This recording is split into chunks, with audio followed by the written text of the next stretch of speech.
पूरी तरीके से शांत।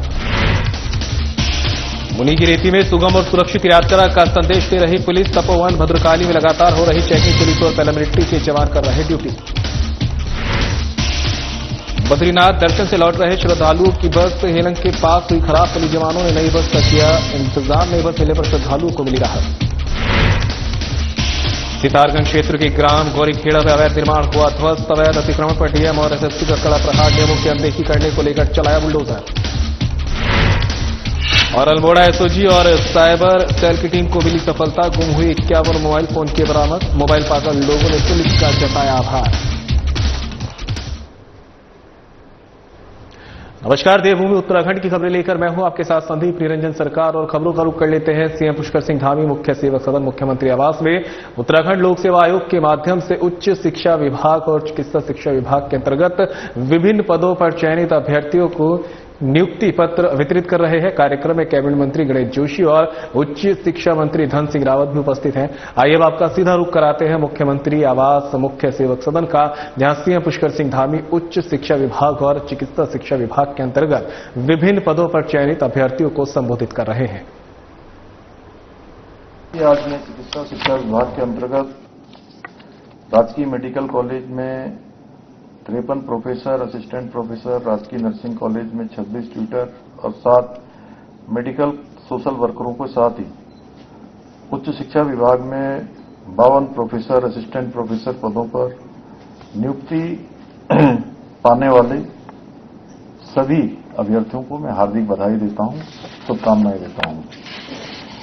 और आपके जीवन का ये महत्वपूर्ण दिन आपकी मेहनत से, आपके समर्पण से और लगन के साथ साथ आपके अभिभावकों की, माता पिता की, आपके गुरुजनों के अथाह परिश्रम के कारण आज ये जीवन में आपका ये दिन आया है।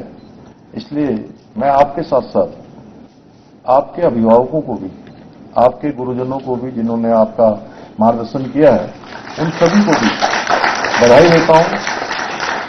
साथ ही आप सबके उज्जवल भविष्य की कामना करता हूं कि आप सभी आने वाले समय में जो आपको नया दायित्व मिल रहा है उसको पूरी ईमानदारी के साथ और पूरे समर्पण के साथ आगे बढ़ाएंगे, उस समर्पण को पूरा करेंगे, अपने दायित्व को आगे बढ़ाएंगे। और साथियों, अध्यापन करना ये सच में कोई सामान्य कार्य नहीं है। एक बहुत बड़ी जिम्मेदारी है जिसमें हम अनेक लोगों को एक पाथवे देते हैं, उनका मार्गदर्शन करते हैं, उनको भविष्य के रूप में तैयार करते हैं और एक भविष्य तैयार करते हैं। मैं ये कहूं तो इसमें कोई अतिशयोक्ति नहीं होगी। और चिकित्सा क्षेत्र में तो अध्यापन तो और भी अधिक जिम्मेदारी वाला कार्य होता है, क्योंकि चिकित्सा क्षेत्र में छात्र छात्राओं को पढ़ाने के साथ ही सिखाया जाता है कि उनकी प्रैक्टिकल जो क्लासेज हैं उसका एक लंबा दौर चलता है। अभी तक आप लोग केवल एक चिकित्सक थे, लेकिन आज से आप लोग उत्तराखंड में चिकित्सकों की एक नई पीढ़ी तैयार करने के मिशन में जुटेंगे। एक बड़ा मिशन आपके पास होगा और आप सभी के जो पढ़ाए हुए और आपके मार्गदर्शन में तैयार हुए जो विद्यार्थी हैं वो भविष्य में चिकित्सक बनकर देश और समाज की सेवा में अपना योगदान करेंगे। साथियों, आदरणीय प्रधानमंत्री श्री नरेंद्र मोदी जी के मार्गदर्शन एवं उनके सहयोग से हमारी राज्य सरकार स्वास्थ्य के क्षेत्र को निरंतर आगे बढ़ाने के लिए काम कर रही है। अनेक इंफ्रास्ट्रक्चर तैयार हो रहे हैं। नए अस्पतालों का निर्माण करने के साथ ही सरकारी अस्पतालों को आधुनिक बनाने और उनकी क्षमता बढ़ाने पर हम निरंतर कार्य कर रहे हैं।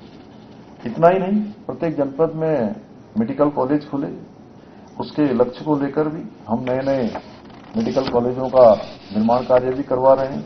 और नए मेडिकल कॉलेजों का निर्माण होने से प्रदेश में जहां स्वास्थ्य सुविधाएं बढ़ेंगी, उसके साथ ही अधिक से अधिक संख्या में चिकित्सक तैयार करने का मार्ग भी प्रशस्त होगा। नए नए हमको डॉक्टर मिलेंगे, नए नए अन्य जो मेडिकल स्टाफ है वो प्राप्त होगा। मैं आप सभी से यही अपेक्षा रखूंगा कि आप सभी अपनी जिम्मेदारियों का जो निर्वहन है वो ईमानदारी के साथ करेंगे, क्योंकि ये मात्र एक नौकरी नहीं है, बल्कि ये मानवता की सेवा करने का एक महान अवसर है। और सच में मैं बताऊं, आप सभी अपने अपने क्षेत्रों में जाकर इसको ईमानदारी के साथ, समर्पण के साथ आगे बढ़ाएंगे तो एक बात मैं गारंटी के साथ कह सकता हूं कि आपका ये जीवन तो सफल हो ही गया है, क्योंकि आपको एक अच्छी सेवा मिल गई है और आपने जो भी अभी तक परिश्रम किया है उस परिश्रम के लिए उसका एक ये प्रतिफल है, ये परिणाम है जो आपका चयन है। लेकिन इस जीवन के साथ अगर यही समर्पण आपका रहा तो इस जीवन के साथ साथ आने वाले जितने जीवन आपके होंगे वो सारे के सारे जीवन सफल हो जाएंगे। तो वहीं चारधाम यात्रा को लेकर श्रद्धालुओं में बाहरी उत्साह देखने को मिल रहा है। खबरों तक पहुंचा रहे हैं, बाबा केदार के दर्शन के लिए उमड़े हैं भक्त। चारधाम यात्रा को लेकर श्रद्धालुओं में भारी उत्साह। बाबा केदार के दर्शन के लिए उमड़े भक्त। केदारनाथ धाम की यात्रा सबसे कठिन होने के बावजूद बाबा के दर्शन करने भारी संख्या में पहुंच रहे श्रद्धालु। केदारनाथ में चौथे दिन दर्शनार्थियों का आंकड़ा पहुंचा 1 लाख के पार। यात्रा के चौथे दिन सोमवार को 26,180 श्रद्धालुओं ने किए बाबा केदार के दर्शन। 30 अप्रैल को गंगोत्री और यमुनोत्री धाम के कपाट खुलने के साथ चारधाम यात्रा का हुआ था आगाज। 2 मई को केदारनाथ और 4 मई को बद्रीनाथ धाम के आम श्रद्धालुओं के दर्शनार्थ के लिए खोल दिए गए थे कपाट। धामी सरकार के बेहतर यात्रा प्रबंधन के चलते यात्रा दिनों दिन पकड़ रही जोर। चारधाम यात्रा पर आने वाले श्रद्धालुओं के स्वागत और सत्कार का विशेष रूप से रखा जा रहा ध्यान। पुलिस प्रशासन और स्थानीय प्रशासन की श्रद्धालुओं से अपील। यात्रा पर आने से पहले डॉक्टर की ले सलाह। उच्च हिमालयी क्षेत्रों में ऑक्सीजन की कमी के कारण स्वास्थ्य समस्या हो सकती है उत्पन्न। आवश्यक दवाएं और उपकरण रखे साथ।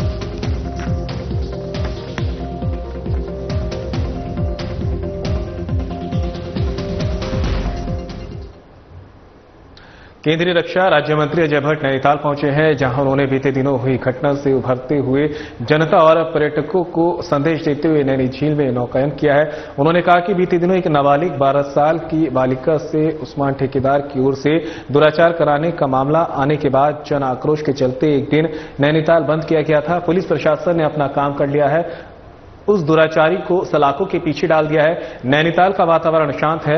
वहीं उन्होंने देश के पर्यटक नैनीताल और उसके आसपास पहाड़ी क्षेत्रों में सैर सपाटा करने का संदेश देते हुए निवेदन किया और नौकायन कर ये संदेश दिया कि नैनीताल पूरी तरह से शांत है और किसी तरीके की कोई आंदोलन या दिक्कत नहीं है। उन्होंने लोगों से भी भाईचारा बनाने की अपील की है, जो नैनीताल की पूर्व से एक पहचान रही है।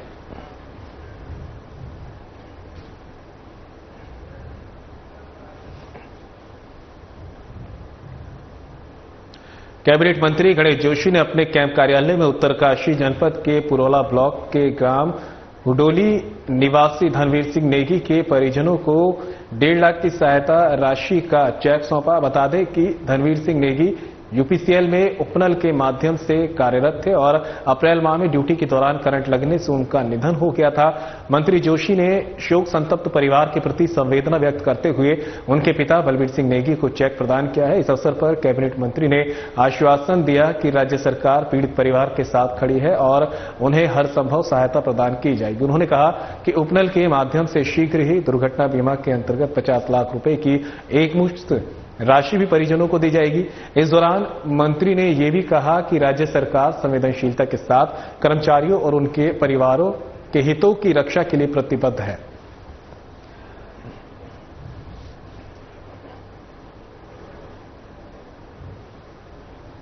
चारधाम यात्रा पर जाने वाले वाहनों की तपोवन में लगातार चेकिंग की जा रही है। चेकिंग करने की वजह जहां श्रद्धालु को सुरक्षा का संदेश देना है, वहीं संदिग्धों पर नजर रखना भी है। तस्वीरों में आप देख सकते हैं कि किस प्रकार पुलिस कप्तान आयुष अग्रवाल के निर्देश पर पुलिस के साथ पैरामिलिट्री के जवान वाहनों की चेकिंग कर रहे हैं और उनसे पूछताछ कर जानकारी भी हासिल करने में लगे हैं।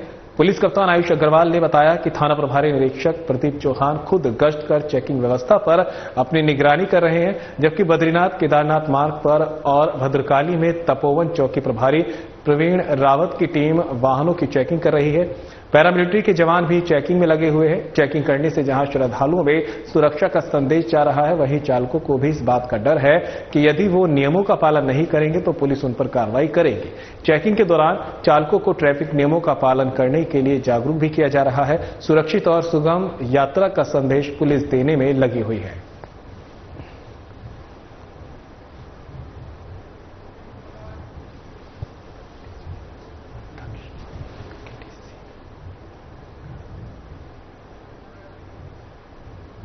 तो वहीं बीकेटीसी के नवनियुक्त अध्यक्ष ने पदभार ग्रहण कर लिया है। बीकेटीसी के नवनियुक्त अध्यक्ष हेमंत द्विवेदी ने संभाला कार्यभार। हेमंत द्विवेदी ने हवन पूजन कर कार्यभार किया ग्रहण। 3 मई को बीकेटीसी के अध्यक्ष पद पर सरकार ने किया था नियुक्त। उपाध्यक्ष विनय ने भी संभाला कार्यभार। पदभार ग्रहण कार्यक्रम में बीजेपी के कई नेता रहे मौजूद। मुख्य कार्याधिकारी विजय प्रसाद थपलियाल भी रहे मौजूद।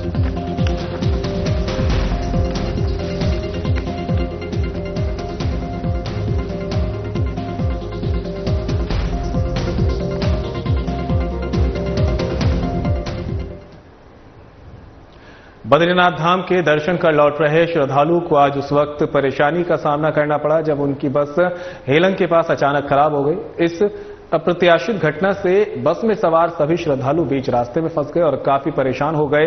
परेशान श्रद्धालुओं ने अपनी समस्या पास ही ड्यूटी पर तैनात उत्तराखंड पुलिस के जवानों को बताई। श्रद्धालुओं की परेशानी और स्थिति की गंभीरता को देखते हुए पुलिस के जवानों ने बिना देरी किए त्वरित कार्रवाई का निर्णय लिया। पुलिसकर्मियों ने कर्तव्य निष्ठा का परिचय देते हुए तत्काल श्रद्धालुओं के लिए वैकल्पिक व्यवस्था की। उन्होंने तुरंत एक नई बस का इंतजाम करवाया ताकि श्रद्धालु बिना किसी परेशानी के अपनी आगे की यात्रा पूरी कर सके। नई बस उपलब्ध होने पर सभी श्रद्धालु राहत महसूस करते हुए सकुशल अपने गंतव्य हरिद्वार के लिए रवाना हो गए। इस मुश्किल वक्त में समय पर मिली मदद और पुलिस की मुस्तैदी के लिए श्रद्धालुओं ने उत्तराखंड पुलिस का दिल से धन्यवाद किया। पुलिस के इस त्वरित और सराहनीय कदम ने देवभूमि उत्तराखंड पुलिस की सेवा भावना और यात्रियों के प्रति उनकी संवेदनशीलता को एक बार फिर उजागर किया है। बद्रीनाथ ने इसलिए पोस्ट आई है उत्तराखंड की, उन्हें बहुत हमारा साथ दिया, बहुत समझौत दिया, हमें अच्छा लगा, बहुत अच्छा लगा। बहुत बढ़िया है, हम धन्यवाद करते हैं उत्तराखंड पुलिस का। एसएसपी देवेंद्र पिंचा के निर्देश में एसओजी और साइबर सेल की टीम ने गुम हुए 51 मोबाइल फोन विभिन्न राज्यों से बरामद किए।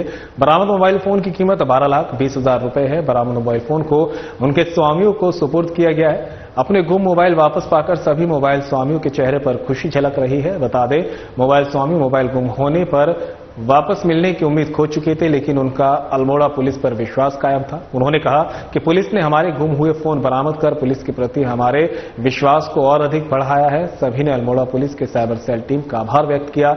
अल्मोड़ा पुलिस ने लोगों से अपील की है कि मोबाइल खोने पर तत्काल संचार साथी पोर्टल पर आम जनमानस भी स्वयं शिकायत दर्ज करा सकते हैं। साथ ही नजदीकी थाने या साइबर सेल को सूचित करें, जिससे आपके मोबाइल को रिकवर करने के लिए तत्काल कार्रवाई की जा सके।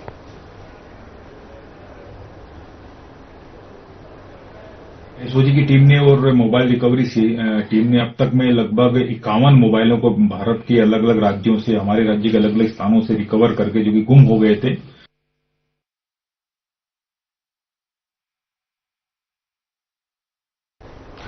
डीएम और एसएसपी का कड़ा प्रहार ही खबरों तक पहुंचा रहे हैं, जहां पर अवैध निर्माण पर लगातार कार्रवाई की जा रही है। अतिक्रमण पर बुलडोजर चला है। डीएम नितिन भदौरिया और एसएसपी मणिकांत मिश्रा का कड़ा प्रहार देखने को मिला है। अवैध अतिक्रमण पर चला बुलडोजर। सितारगंज क्षेत्र के ग्राम गौरीखेड़ा में अवैध निर्माण हुआ ध्वस्त। प्रशासन और पुलिस टीम ने अली अहमद की ओर से अवैध रूप से बनाए मकान को किया ध्वस्त। अली अहमद के बेटे मुश्ताक अहमद का है आपराधिक इतिहास। एक महिला की नृशंस हत्या से जुड़े हैं मुश्ताक के तार। हत्या के संबंध में गुरुग्राम पुलिस कर रही है विवेचना। अवैध निर्माण को लेकर प्रशासन ने अपनाया सख्त रुख। जिला प्रशासन की ओर से पूर्व में नोटिस किया गया था जारी। नियमों की अनदेखी करने को लेकर अवैध निर्माण पर चला पीला पंजा। प्रशासन और पुलिस की तरफ से सरकारी भूमि पर हुए अतिक्रमण को चिन्हित कर नियमानुसार कार्रवाई रहेगी जारी, कहना है एसएसपी का।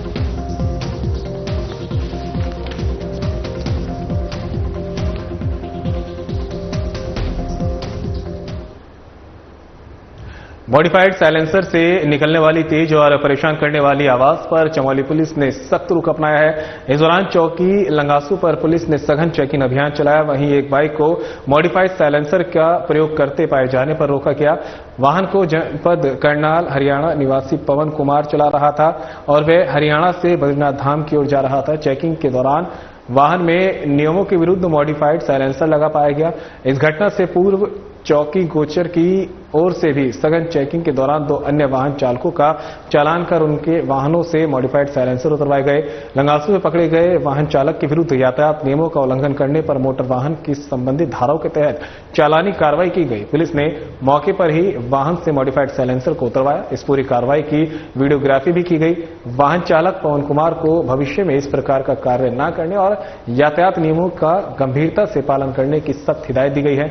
चमोली पुलिस ने स्पष्ट किया है कि चारधाम यात्रा मार्ग पर ध्वनि प्रदूषण फैलाने वाले मॉडिफाइड साइलेंसर लगे वाहनों के विरुद्ध ये अभियान आगे भी लगातार जारी रहेगा। ऋषिकेश के निकट तपोवन क्षेत्र में दिल्ली से आए एक युवक ने संदिग्ध परिस्थितियों में फांसी लगा ली। होटल के कमरे में युवक का शव पंखे से लटका हुआ पुलिस ने बरामद किया है। पंचनामा भरने के बाद पुलिस ने मृतक के शव को पोस्टमार्टम के लिए भेज दिया है। होटल के कमरे से पुलिस को एक सुसाइड नोट भी मिला जिसमें मृतक ने खुद के तनाव में होने की वजह से सुसाइड करने का जिक्र किया है। पुलिस ने मामले में अग्रिम जांच और कार्रवाई शुरू कर दी है। प्रथम दृष्टया मामला आत्महत्या का ही है। मुनि की रेती थाना प्रभारी निरीक्षक प्रदीप चौहान ने बताया कि युवक की पहचान 23 वर्षीय कुशल कुमार निवासी दिल्ली के रूप में हुई है। कुशल कुमार 4 मई को तपोवन स्थित एक होटल में कमरे किराए पर लेकर रुका था। 5 मई की सुबह होटल स्टाफ ने युवक को सकुशल देखा था, लेकिन दोपहर बाद दिल्ली से परिजनों ने होटल रिसेप्शन पर बेटे की कुशलता पूछने के लिए फोन किया और होटल कर्मी को कमरे में जाने के लिए कहा, लेकिन दरवाजा अंदर से नहीं खुला तो मौके पर पुलिस को बुलाया गया। पुलिस ने दरवाजा तोड़कर देखा तो कुशल कुमार अंदर पंखे से लटका हुआ मिला।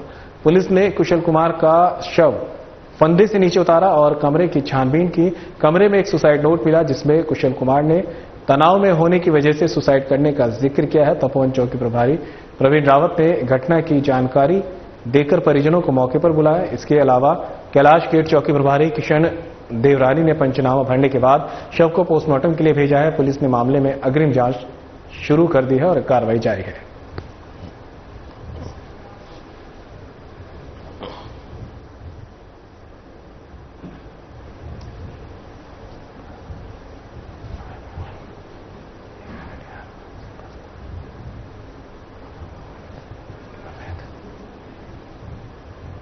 चलिए खबर का रुख कर लेते हैं, जहां पर एक बार फिर से अवैध अतिक्रमण पर जो है प्रशासन सख्त नजर आया है। मायाकुंड स्थित हनुमान मंदिर के पास आवासीय मानचित्र पास कराकर हुआ व्यावसायिक निर्माण, सीएम हेल्पलाइन में हुई शिकायत दर्ज।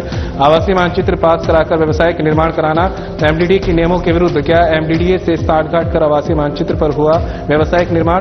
नियम विरुद्ध हुए अवैध निर्माण पर क्या एमडीडीए करेगा बड़ी कार्रवाई? आवासीय मानचित्र पास कराकर व्यावसायिक निर्माण करना नहीं हो सकता कोई कंपाउंड। माननीय उच्च न्यायालय की सख्ती के बाद एमडीडीए ने कंपाउंड नियमों को किया सख्त। एमडीडीए से कंपाउंड कराना नहीं होगा आसान। कंपाउंड कराने से पहले अब तोड़ना होगा। अधिक किया गया अवैध निर्माण, अब एमडीडीए से बड़ी कार्रवाई का इंतजार।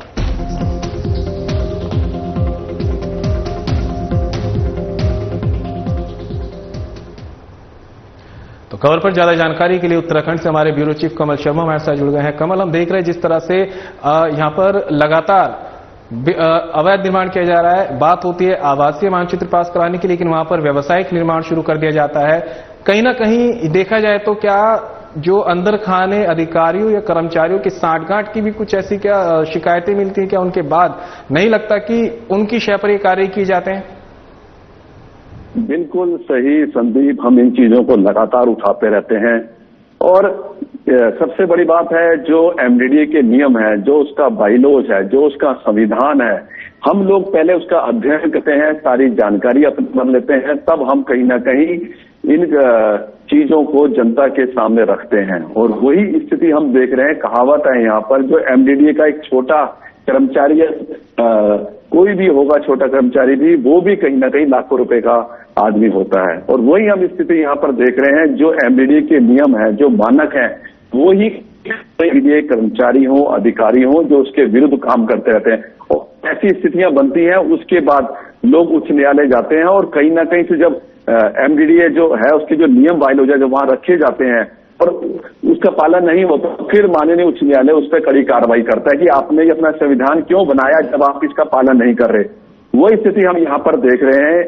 मायाकुंड की बात है, यहाँ पर हनुमान प्राचीन मंदिर है, गली है, वहां पर घर बनाने का नक्शा वहां पर पास किया गया है और बहुत बड़ा विशाल उन्होंने वहां पर व्यवसायिक प्रतिष्ठान कर दिया, नीचे खुदान कर दिया, वहां भी कुछ बना दिया है। तो कहीं ना कहीं ये चीजें जब खुलती हैं, अधिकारी कर्मचारी इनके लगातार घूमते रहते हैं, क्या आपस का सामंजस्य है जो अपने ही नियमों को ताक पे रखकर ये चीजें करवाते रहते हैं। कितना बड़ा विषय है कि डिपार्टमेंट अपने नियमों को ताक करके ही ये चीजें करवाता रहता है। तो इसी चीज को हम प्रमुखता से उठाते हैं कि जब आपने अपने नियम कानून बनाए हैं तो उसका पालन क्यों नहीं किया जाता। अगर नहीं किया जाता, डिपार्टमेंट अपना सबके साथ एक नियम होना, ये नहीं है एक के साथ कुछ दूसरे से साथ कुछ हो, ऐसा क्यों होता है। संविधान बात का ये बताता है, विभाग जो है इसका संविधान यही एक चीज बताता है कि जो नियम है वो सबके लिए लागू है, छोटे बड़े के लिए अलग नहीं है। लेकिन यहाँ वही स्थिति है, जो बड़े लोग हैं, रसूखदार हैं, पैसे वाले हैं, वो कुछ भी नियमों को दिन के किनार कार्य करते रहते हैं और जो छोटा आदमी है वो बेचारा डरता है कोई ये ना हो जाए, मेरे से गलती ना हो जाए, ये ना हो जाए। तो ये स्थिति नहीं है। वही हम देख रहे हैं कि यहाँ पर भी मायाकुंड हनुमान मंदिर के पास भी एक बड़ी भांचीज आई है। लोगों ने शिकायत करी है कि जब दूसरे के ये हम तो बनाए तो ऐसा है और दूसरा बनाए तो ऐसा है, चीजें क्यों हो रही है। और हम देखा भी है कि नियम विरुद्ध है। जब हमने पूरी जांच करी कि नक्शा भी आवासीय पास है और आवासीय में जिस हिसाब से नक्शा पास कराया गया है उसमें छोटा सा एक पार्ट होता है, कहीं अपना ऑफिस या छोटा सा कुछ बना सकते हैं, लेकिन इतना बड़ा जो भूखंड इन्होंने व्यवसाय बना दिया, नीचे बेसमेंट भी कर दिया, तो कहीं ना कहीं नियमों के विरुद्ध है और इसको कंपाउंड करना भी अब आसान नहीं होगा। कमल, आपसे ये भी जानना चाहेंगे कि जब व्यवसायिक निर्माण का नक्शा पास होता है और जो रहवासी निर्माण का नक्शा पास होता है, उनमें अंतर क्या होता है और क्यों ये लोग जब व्यवसायिक निर्माण करते हैं तो उसका नक्शा पास क्यों कराने से पीछे हटते हैं। क्योंकि ऐसा नहीं है, जब बिल्डिंग बनेगी तो सबके सामने आ जाएगी, उस वक्त क्या इन लोगों को डर नहीं होता कि नक्शा कोई भी देख सकता है आके। चलता है। मैं सबसे बड़ी संदेश ये भी हम बताना चाहेंगे कि सबसे बड़ी बात है, व्यवसायिक नक्शा के मानक अलग होते हैं, आवासीय नक्शे के मानक अलग होते हैं। आवासीय नक्शे की जो फीस होती है वो काफी कम होती है, व्यवसायिक निर्माण के मानक अलग होते हैं और जो उसका शुल्क होता है वो काफी अधिक होता है। पर हम यहाँ देखते हैं कि लोग व्यवसायिक निर्माण किया तो ठीक है, लेकिन यहाँ हम देखते हैं अधिकतर ऋषिकेश की एक ऐसी चीजें बताएं, यहाँ आवासीय निर्माणों में व्यवसायिक निर्माण हो रहे हैं और सेटिंग गेटिंग के खेल चलते रहते हैं। मतलब अधिकारी और कर्मचारी अपने ही विभाग के खिलाफ कार्य करते रहते हैं। कितनी बड़ी, मतलब एक बहुत बड़ी ये देखने को मिलती है। और जब बात करो तो मेरी उस थाने से सेटिंग है, मेरी उससे सेटिंग है, मेरी इससे सेटिंग है। अरे भाई क्या सेटिंग है। अगर ये नियम कानून जो आपने बनाया अब इससे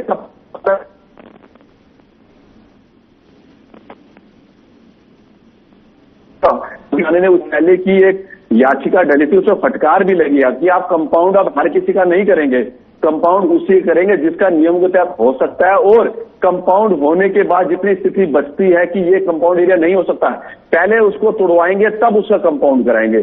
अब इस स्थिति ये चीजें बनी है। अब देखते हैं इस चीजों पर कितना आगे अपने कानूनों का एमडीडीए पालन करता है, जो उसके अधिकारी हैं, जो कर्मचारी हैं, जिन्होंने नियम खुद बनाए हैं, उसका कितना पालन करते हैं ये अब देखना होगा।